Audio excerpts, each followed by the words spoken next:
quero começar a apresentação com uma frase para mim que ela é marcante, né? É uma frase do Chico Mendes, que ele dizia o seguinte: a ecologia sem luta de classes é meramente uma jardinagem.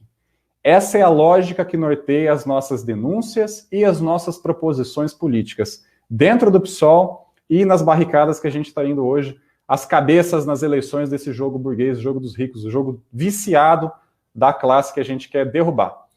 Por quê? A concepção de meio ambiente para os trabalhadores, nós que construímos essa cidade, que sentimos aquele cheiro terrível nos bairros aí, quando as indústrias resolvem jogar os seus dejetos, e a concepção de meio ambiente para o capital, os donos dessa indústria, são bem diferentes. A concepção de meio ambiente para a classe trabalhadora, ela é vida, é território, é a nossa casa comum e nosso meio de sobrevivência. Para os capitalistas, é matéria-prima, é recurso a ser explorado e aquilo que deve ser dominado pela sua ciência do lucro.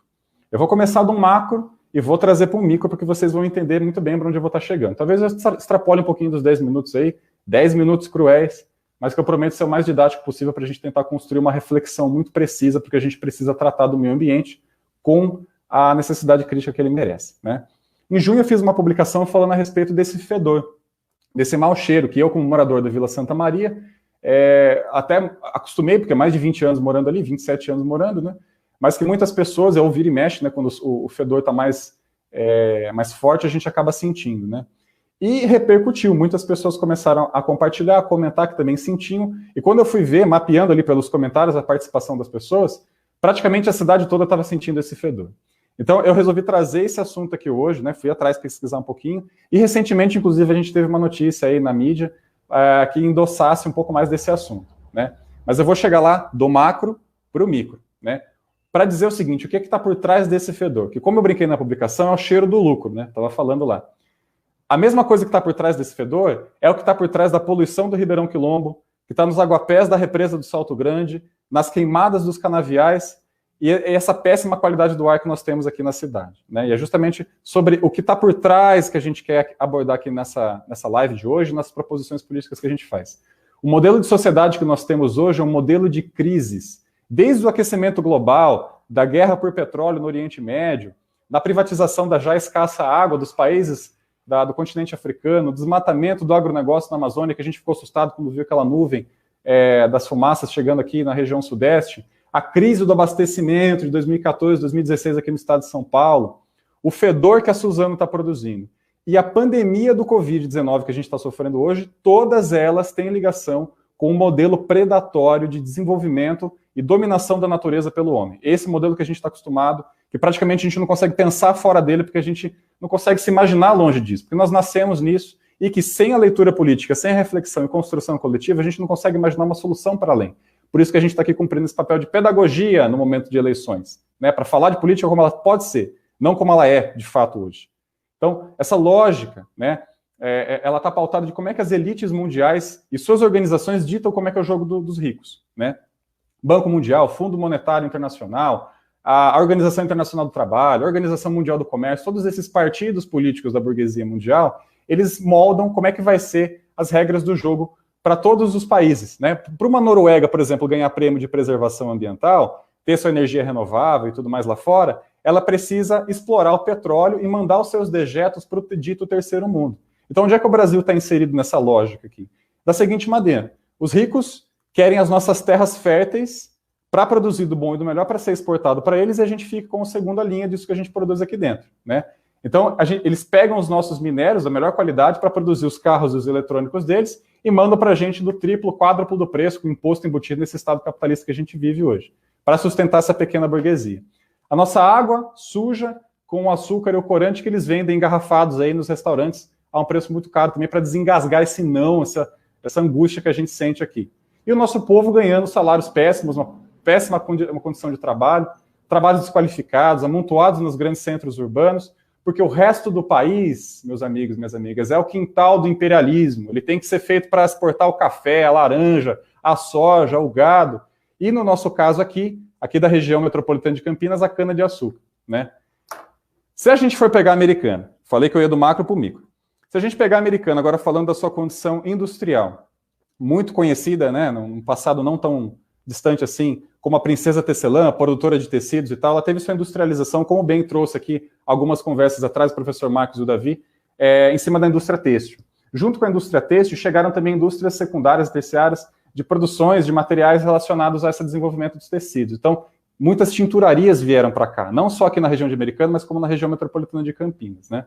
Então, todas elas vão confluindo para essa poluição que a gente está abordando aqui hoje, não só na questão dos corpos d'água, mas também na questão da atmosférica, que é esse ar fedorento que a gente sente.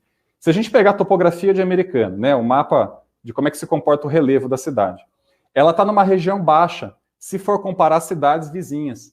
Então, esse ar que a gente sente, muitas vezes, não tem simplesmente os dejetos das indústrias da região aqui.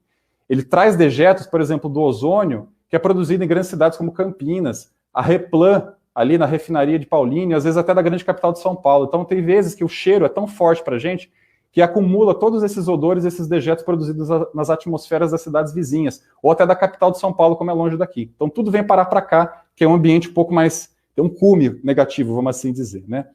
O cheiro ruim que a gente sente hoje, meus camaradas, né? Principalmente a gente aqui da região Morada do Sol, Parque das Nações, Bela Vista, Guanabara, Vila Santa Maria, São Domingos aqui, até pouco tempo atrás tinha dois responsáveis. Além da Suzano, tinha também a fibra do POM. E a fibra do POM, ela era responsável pela produção do crayon viscose, né, que é a matéria-prima dela que ela fazia o tecido. O subproduto dessa produção do crayon viscose era o enxofre. O enxofre é o agente químico responsável por esse fedor que a gente sente. Depois que ela fechou, hoje exclusivamente a Suzano é a única responsável pela produção desse enxofre, porque ela usa ele para o clareamento da celulose na produção do papel. Basicamente, essa é a explicação do porquê que a gente sente aquele cheiro terrível, né? Da onde vem, pelo menos, né? Não que necessariamente precisa ser assim. Existe alternativa, né, de pesquisas científicas que a gente já foi atrás, inclusive, para identificar, alternativas para substituir o clareamento por enxofre. Ao invés de se usar o enxofre, usar o ozônio, por exemplo, que emite muito menos gases poluentes e que agride muito menos a questão atmosférica da cidade. Só que isso aí exige uma reconfiguração na planta da indústria e exige um gasto. Se vocês lembrarem no começo da minha explicação, a gente está falando do sistema de lucro e os donos do poder, os donos das indústrias que ditam as regras do jogo, não é mesmo? Você acha que eles vão estar preocupados em refazer a planta, em reestruturar, gastar os milhões de reais ali necessários para fazer essa reformulação? Ou eles vão deixar acumulando nas nossas narinas, a gente acumulando doenças respiratórias, eu mesmo tenho rinite, e quantas outras crianças, gerações dos nossos filhos vão estar acumulando essas doenças respiratórias? Aqui, ó, eles vão continuar deixando nas contas, nas costas e na nossa saúde dos trabalhadores esse prejuízo, esse risco, porque para eles é muito mais barato arcar, às vezes, ali quando sai uma multa, uma denúncia, alguma coisa, do que, de fato, fazer essa alteração. E é uma contradição, né, meus amigos? Porque as próprias empresas são as responsáveis pelo monitoramento da qualidade do ar. A Ripasa era responsável por 2 estações de monitoramento de qualidade do ar. Uma, inclusive, ficava na EMEI Sabiá, que é uma EMEI que eu estudei, ali na região do Bela Vista, e a outra na região da Avenida Europa, mais ou menos perto da Escola Alcindo Soares ali. Então, como diz o ditado popular, é a raposa tomando conta do galinheiro, né? O que é muito engraçado. Então, como é que a gente deixa nas mãos dos responsáveis pela poluição também o seu controle, né? São contradições que a gente precisa colocar na mesa para a gente pensar qual é o modelo que a gente quer construir. Recentemente, vocês devem ter visto, acompanhando as notícias aí, que saiu uma multa para a Suzano, né? Em torno de R$110 mil, a partir de uma denúncia que o Ministério Público moveu, de iniciativa popular, que o Ministério Público moveu, e recaiu sobre a conta da Suzano. O que a gente tem que trazer para a crítica aqui é o seguinte: não foi a primeira e também não será a última multa que a Suzano vai receber. Será que ela paga? Quantas dessas multas que ela já recebeu, ela pagou? Esse dinheiro está sendo fiscalizado, vai para onde? Vai incentivar projetos de reeducação socioambiental, de reflorestamento, de despoluição? A gente não sabe. Fica sempre a cargo dos mandantes, dos donos do jogo, fiscalizarem e verem aí, quando tiver alguma infração, alguma coisa, tomarem conta da situação, né? E é engraçado que essa mesma empresa, por vezes, questiona os relatórios da CETESB, órgão esse estadual responsável pela fiscalização da qualidade atmosférica, das poluições do meio ambiente e tudo mais, se de fato é ela mesma que causa a poluição. E por vezes processou os agentes da própria CETESB que endossaram as denúncias. Ou seja, como assim?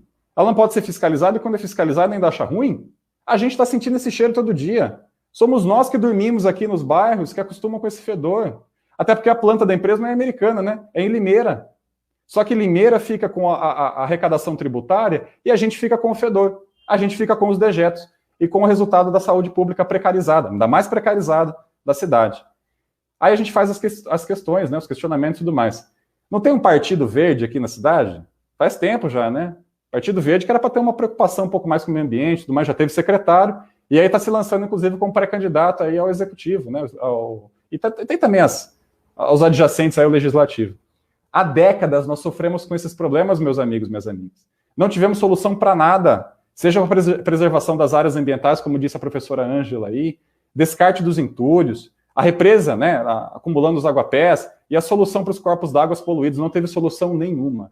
Quem for um pouco mais na questão da poluição, da qualidade do meio ambiente, vai descobrir que, para tocar nesse problema pela raiz, a gente tem que ir na raiz. E a raiz do problema são as indústrias e a iniciativa privada, que está pouco se lixando para tratar, dar o devido tratamento na água. Ele está pouco se lixando porque é muito mais barato jogar todo o seu dejeto no Ribeirão Quilombo, poluir a represa do Salto Grande, que por mais que existam iniciativas dos moradores locais de fazer a limpeza, não adianta. Para mexer com isso aí tem que ter o dedo na ferida. E quem tem coragem de botar o dedo na ferida são os partidos políticos, os militantes políticos, os candidatos que não têm rabo preso. Porque quem tem rabo preso tem o rabo preso longo no macroeconômico com os donos do poder, e esses donos aí que estão mais do que satisfeitos com esse sistema de lucro, de exploração e de precarização da saúde da nossa